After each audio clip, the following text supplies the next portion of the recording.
Everyone, welcome back to my channel. Some application of trigonometry, class 10 exercise 9.1 का question number 15। सबसे पहले question शुरू से अंत तक रीडिंग करते हैं। यदि मेरे को समझ में नहीं आएगा तो फिर शुरू से अंत तक रीडिंग करेंगे। उसके बाद स्टेप बाय स्टेप पढ़कर हम फिगर को बनाएंगे। उसके बाद हम सोल्यूशन कर देंगे। यही नियम होता है मैथमेटिक्स के।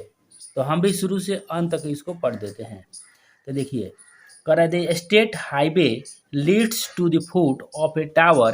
A man standing at the top of the tower observe a car at an angle of depression of 30 degree, which is approaching the foot of the tower with a uniform speed. 6 seconds later, the angle of depression of the car is found to be 60 degree.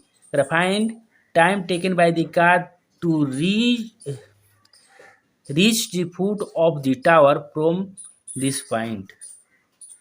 देखिए, कह रहा है ना, A B tower है ना, ये figure बनाने वाला टावर। इस टावर के टॉप पॉइंट पे है ना स्टैंडिंग है कोई मैन, और इससे नीचे दो कार को देख रहा है ग्राउंड पे। ये सी पॉइंट पर है कार, एक डी पे। तो देखिए, कार डी पे है, डी पर ये नीचे देख रहा है, तो इसकी आंखों पे 30 डिग्री के एंगल बनता है।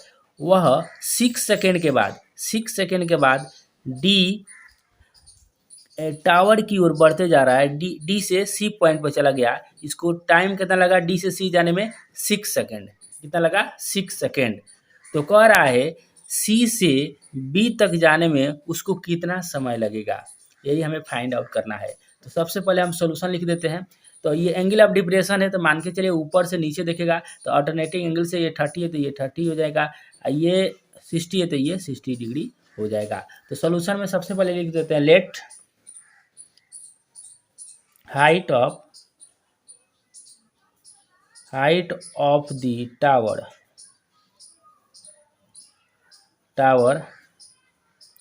Equal to h metre. ये हो गया h मीटर, ठीक है। उसके बाद लिखते हैं and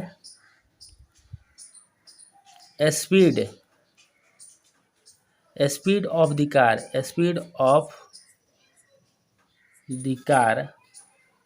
equal to x metre per second. Uniform है तो x मीटर पर सेकेंड हो गया, ठीक है। अब चलिए तो लिखेंगे now,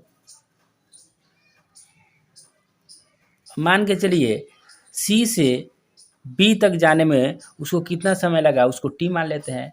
now let the time taken by car to move C to B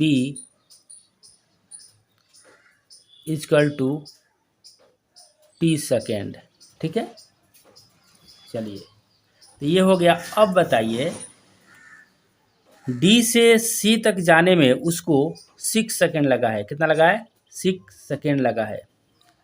तो मान के चलिए हमें दूरी निकालना होगा डी से सी तक। तो डिस्टेंस इक्वल टू क्या होता है? Speed into time. तो स्पीड इसका एक्स है, एक्स माना गया है, और इसका टाइम है 6, यानी 6 एक्स हो जाएगा। और सी से बी तक जाने में उसका टाइम तो टी माना गया है, और स्पीड उसका यूनिफॉर्म है तो एक्स से रहेगा, यानी एक्स टी होगा कि नहीं, बोलिए। अब चलिए, इन ट्रिंगल ए बी सी तो क्या लगाएंगे? टेन 60 डिग्री, यानी P by B.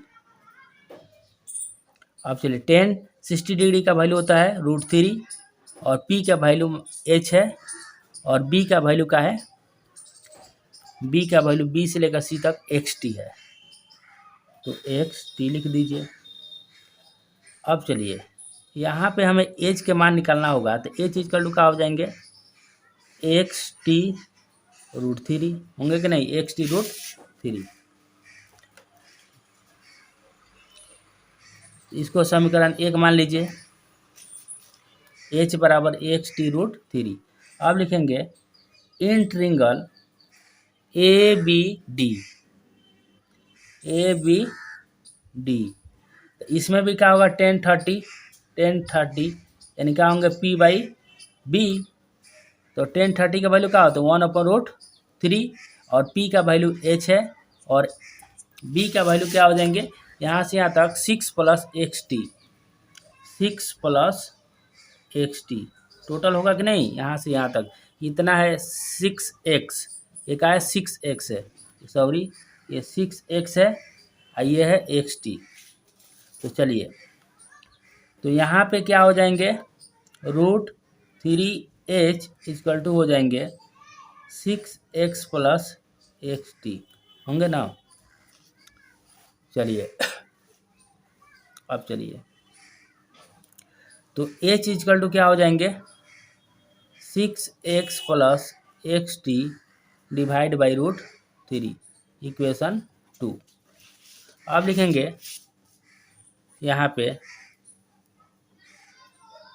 From 1 and 2, देखिए ये हो जाएंगे xt √3 और यहाँ पे आ गया, यहाँ पे दोनों में x है ना, तो x कॉमन लिख कर दीजिए, तो 6 + t / √3।